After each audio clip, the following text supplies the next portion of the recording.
Hi guys, welcome back from your afternoon, your 2 o'clock coffee break, which I imagine most of you guys got. That's all right, every day I get the same lull pretty much. Welcome back to the second half of the second half. So Valdi taught us a lot of really awesome stuff. I hope that you guys absorbed a lot of the wisdom that he has to share. He is our senior architect at Famous. He's responsible for developing a lot of our API. He thinks very deeply and thoroughly about scalability issues and the proper way to construct a Famous app. What I'm going to be doing is quickly showing you how some of the things that he just went over is actually applicable when you're building a real app.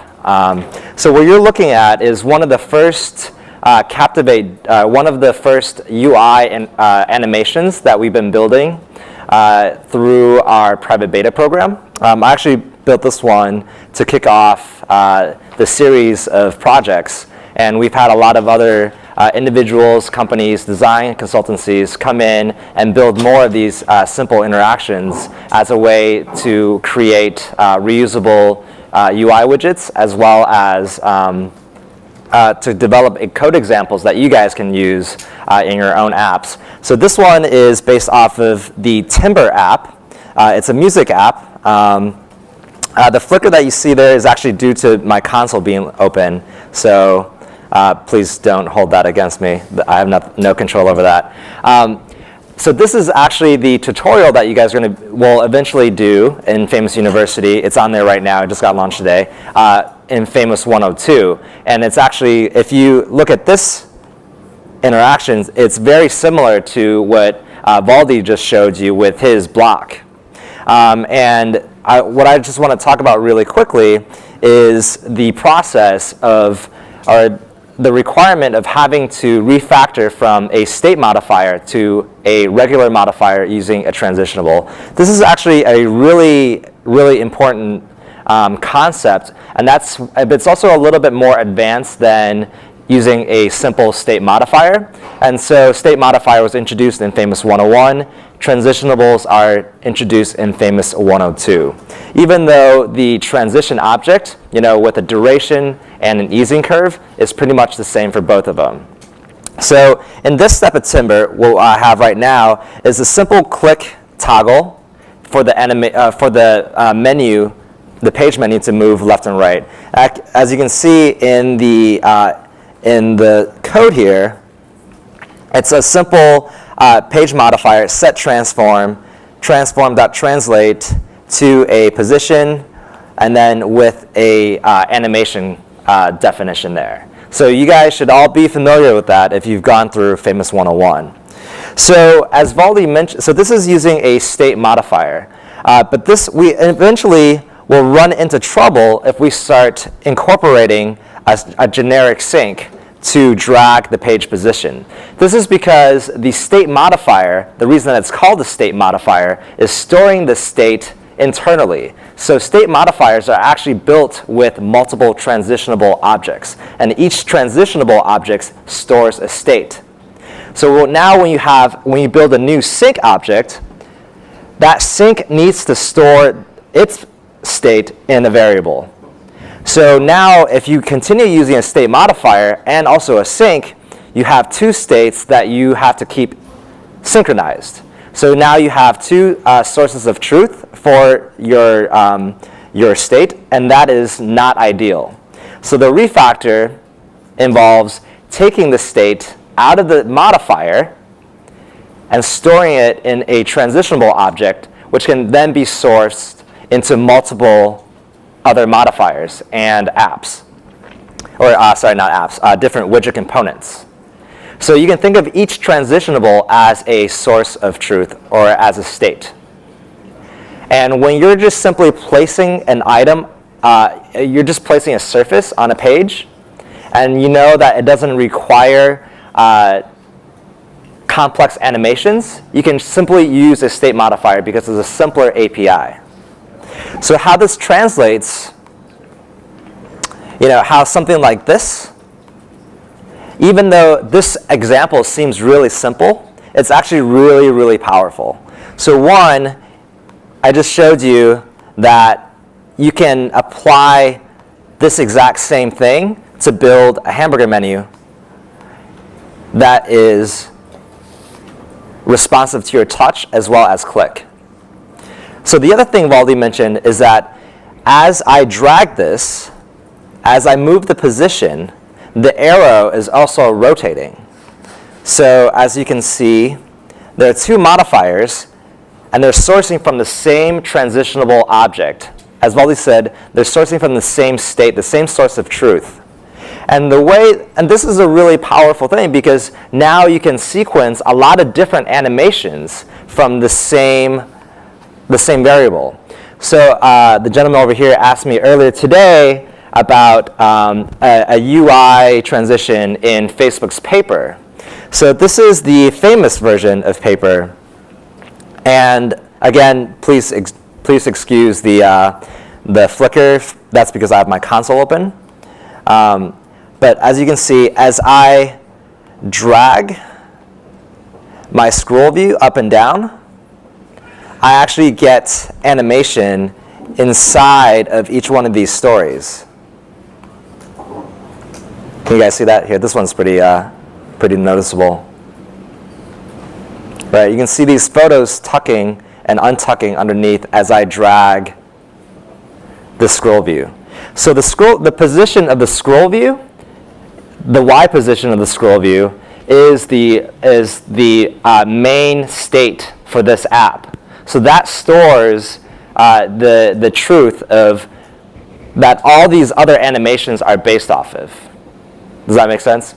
So it's the same kind of coding concepts that you just saw in Valdi's demo, where you have one transitionable defined, and that transitionable determines both the position as well as the rotation of the arrow. And in here, in Paper, it's determining the position of the of the scroll view, but also for each and every one of these children views is determining the opacity.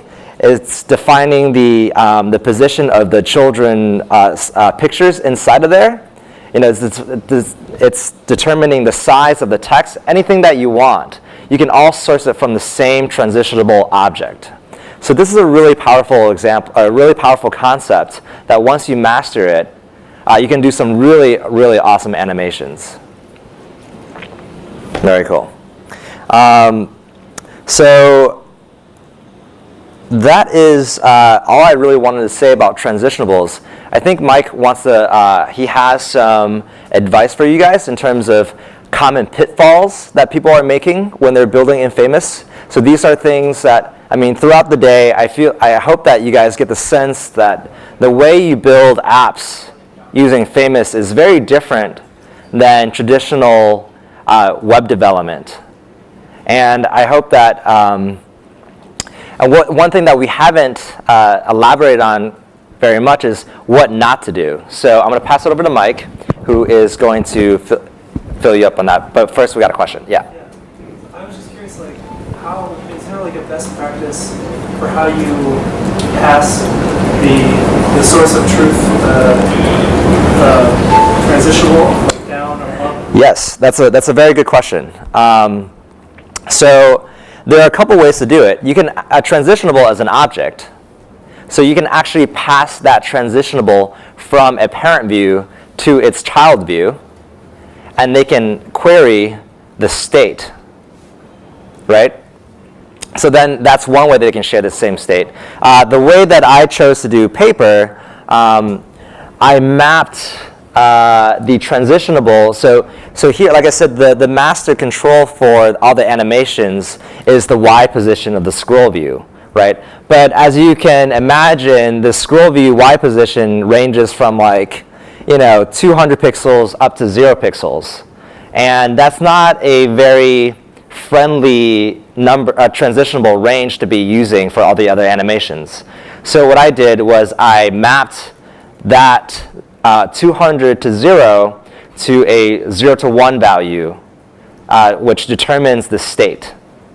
And I just passed that number whenever there was a change in my scroll view position to all the children views. And then the children views would update based on that 0 to 1 value.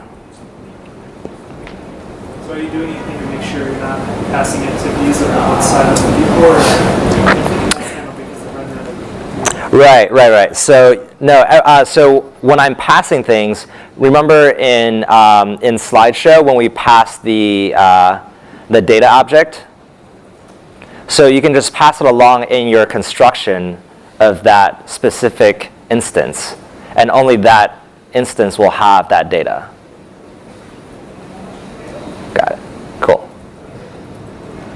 All right. Any other questions? All right, cool. What's that? Is this example available? Yeah, no, it's not. I thought about showing you the code. So this was written back in January, and the framework has gone through a lot of changes. And yeah, it's just not something. There are a lot of things kind of changed that I wouldn't want to show. Yeah. I'm working on reproducing it. I'm using a lot of your code. Okay. I should be releasing it like tomorrow or the following day. Not the whole paper with this, but specifically that card scroll view thing. You can use that if you want. Very cool. Awesome. I'll put a link on your site. I mean, it'll be up probably tomorrow. Great. Awesome. Thank you.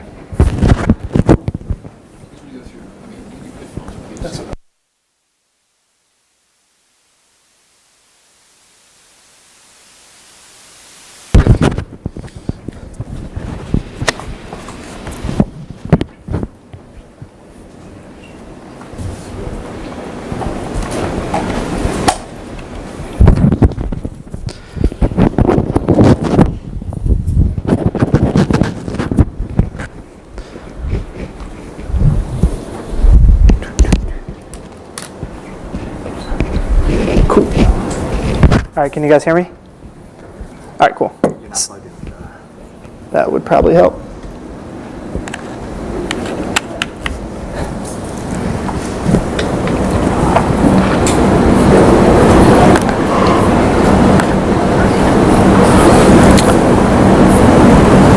right, great. So one of the things that is really important with working with Famous is knowing what is possible in the browsers and what is not possible in the browsers.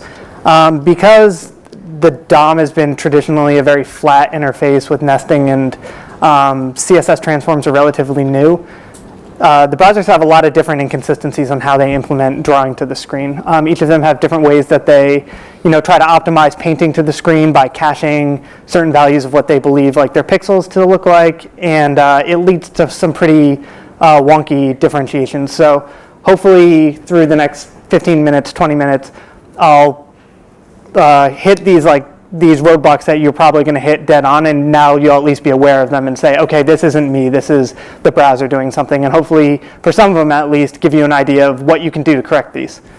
So the first one is a browser implementation. So what we have here is an issue when we get to Chrome. So what we have is we have a flipper that has a red surface on one side and a blue surface on the other side. I have it aligned in the middle, so I add my flipper, and on click, what I want to do is I want to flip. So right here we have our front. We imagine when I click, we would see a blue surface. But for some reason, that blue surface isn't there. The reason is that what Chrome ends up doing is Chrome initially, when we put this on the screen, Chrome realizes, oh, this thing's backwards. None of its pixels are actually being rendered. So it caches that result, and it tries the same performance by not actually trying to actively paint that to the screen. So when you flip it around, you don't see it. So how can you get around that? There's a few ways you can get around it. One way is to have it actually facing forward, and then on click, you would flip the blue and then flip the whole thing. The other way you can do it is you can trick the browser into actually trying to render this by giving the CSS web backface visibility property. So what that does, if you've ever used it, is if I have something that's translated backwards, I'm actually going to see the back of whatever that surface is. So when we add this now, the browser realizes that backface visibility is on, so when you try to flip it forward, you will actually see it. So if we go and check this out in Safari without WebKit visibility, come on.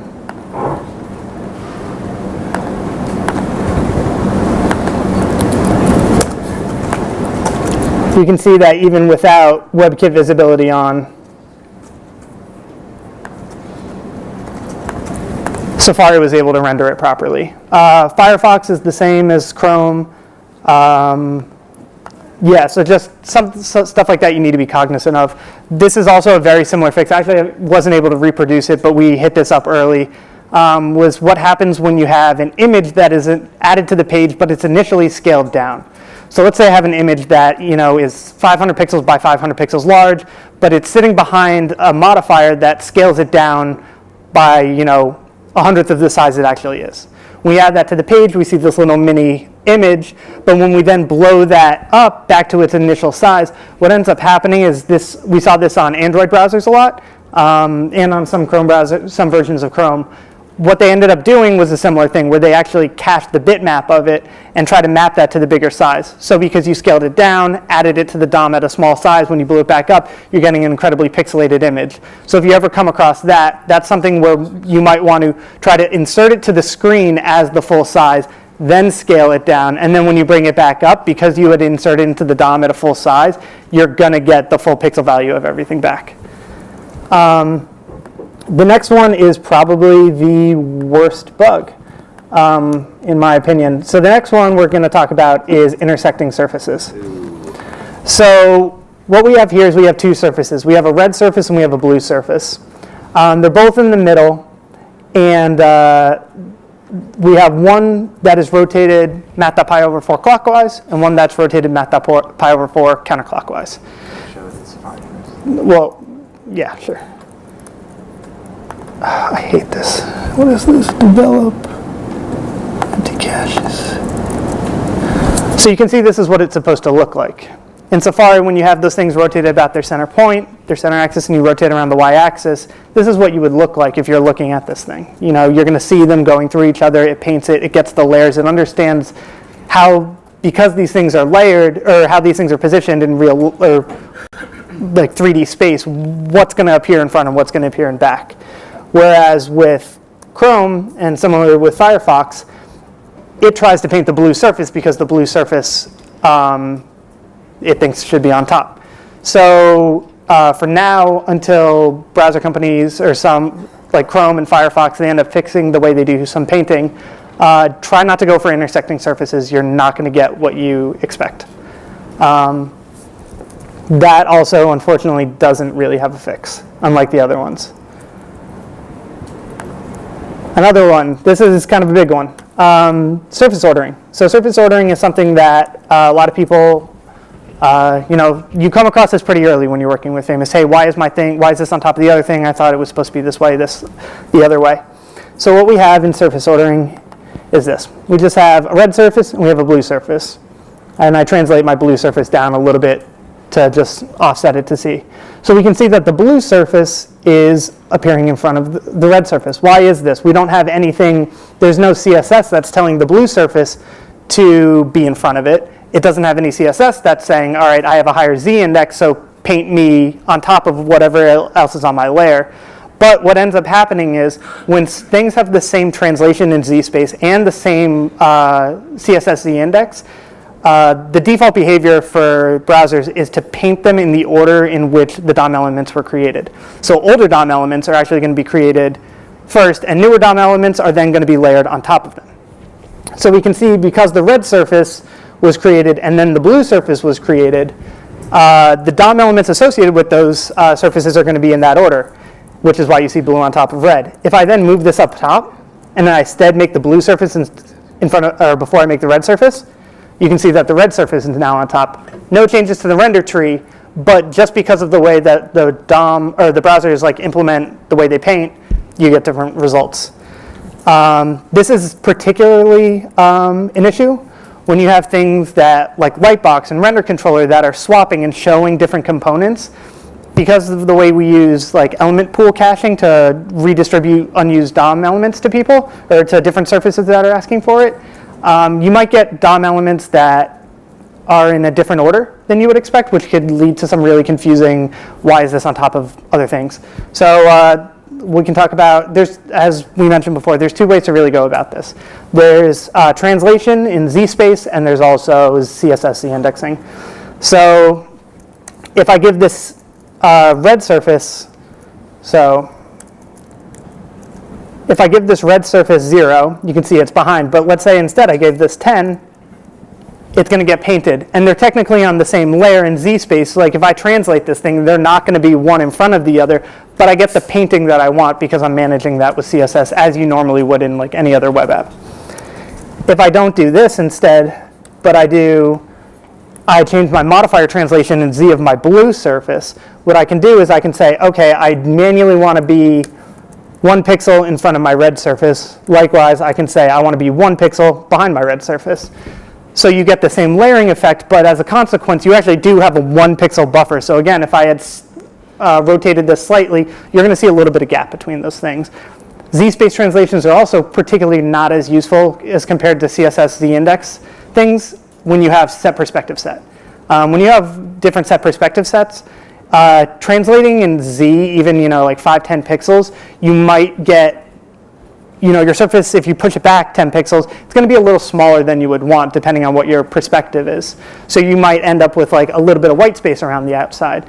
So for things that are like very spatially aware and spacing matters a lot in like 3D space, try to divert to CSS ordering when you can. When this cannot be addressed is when you have multiple container surfaces deep. So container surfaces are basically our way of including new contexts like inside of your render tree easily. So a little bit of explanation of the scene graph of what we're going to see here. So we have 3 container surfaces, container 1, container 2, and container 3. We attach the first container to the context, we attach the second container to the first container, and we attach the third container to the second container. And we can see that when we load this up,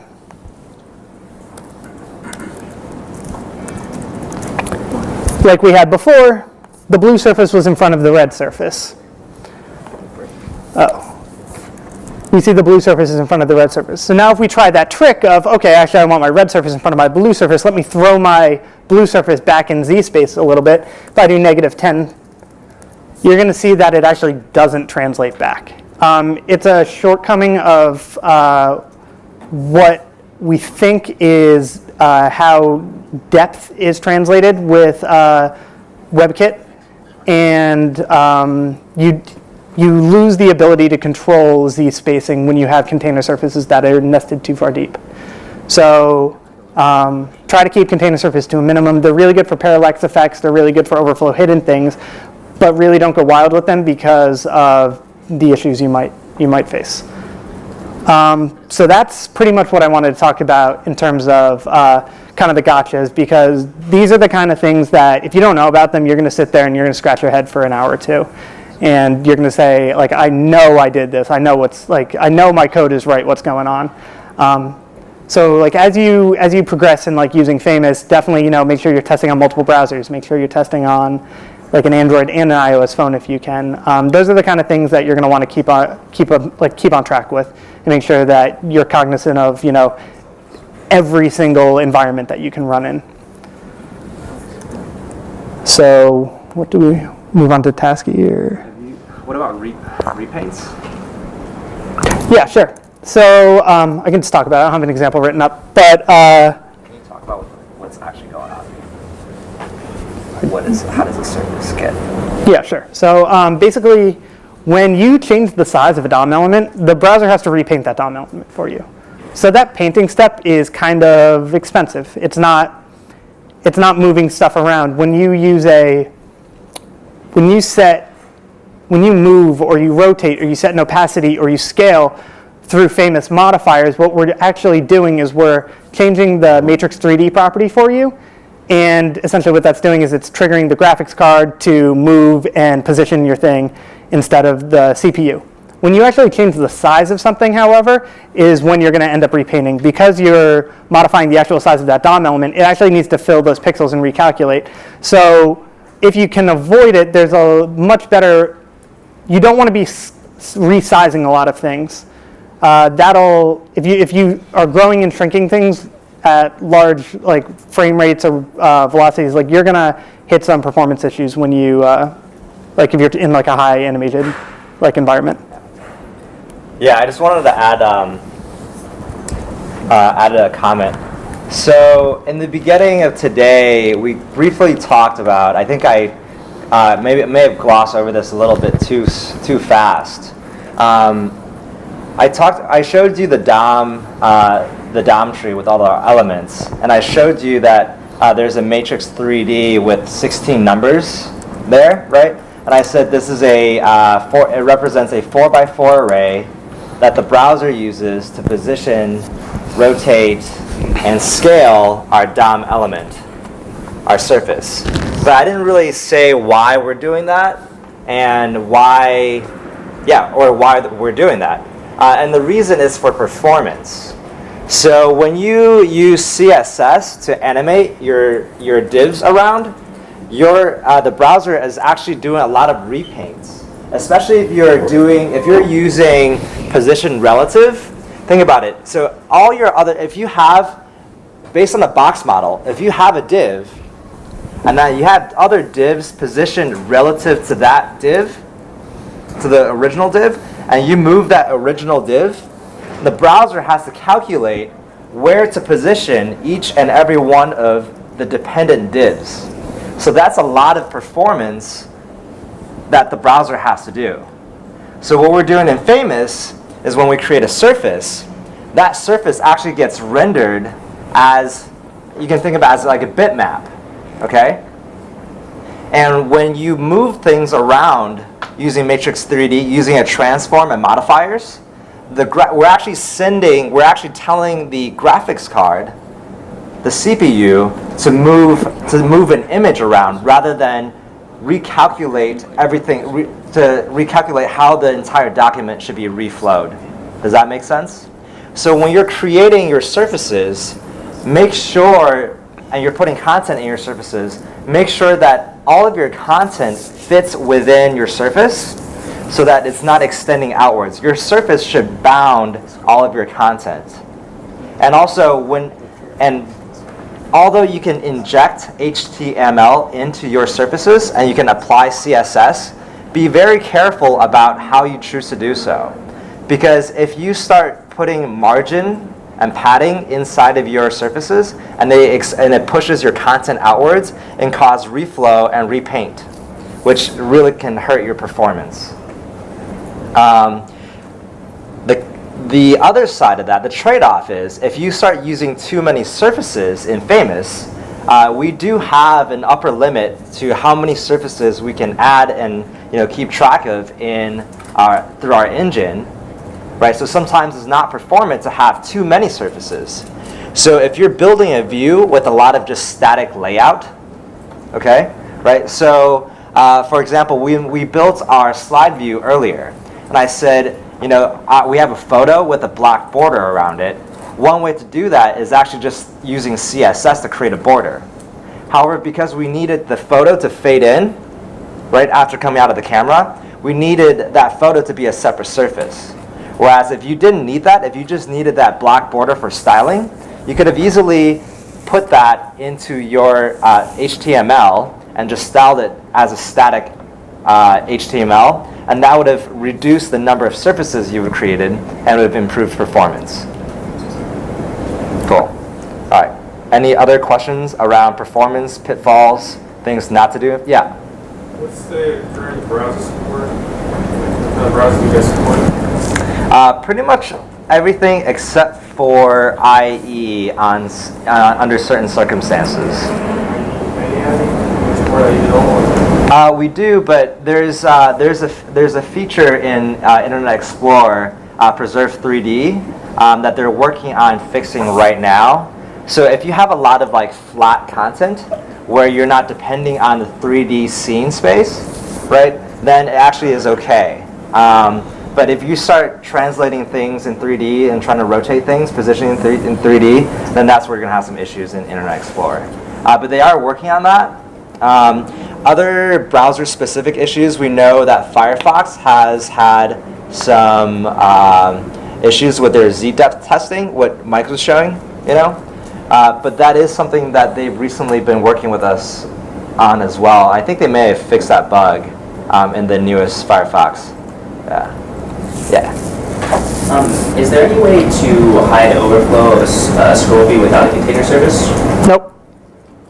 Yeah, you would have to use, there's a scroll container that does that for you.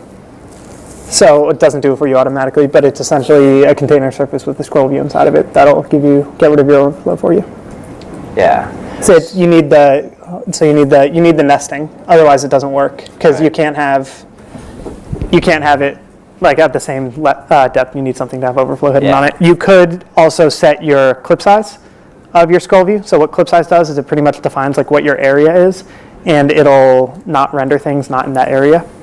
So the only issue with that is you might come across like things where something will pop up, and it'll be like once half of it comes in, it'll come in. So the question, for those of you that haven't had a chance to work with ScrollView very much, if you add your ScrollView to another view and you think that it's going to be contained within that view, it won't be. So just like what we showed earlier in the slideshow, where we had the camera and then the slides were coming down and they were supposed to come, it was supposed to look like they're coming out of the camera, but they weren't, right? So that's the same issue, is that a view does not really have physical properties. So you have to create that extra container surface to get the nested structure to apply overflow hidden. Somebody had a question? Yeah. Yeah, I was just wondering what the upper bound on surfaces. It depends on your animations. We say like we can pretty much safely do like 60. It might sound like not a lot, but once you get good at Famous, the idea is that you have a really good understanding of why something is a surface and why something is not a surface. When something is two different surfaces or when I can put them together. Understanding like where your animations lie and not overusing surfaces is really crucial. When you can do something in the DOM and you can position something because it doesn't have separate animation, go for it. But if things need to be animated separately, then you go for like multiple use of surfaces.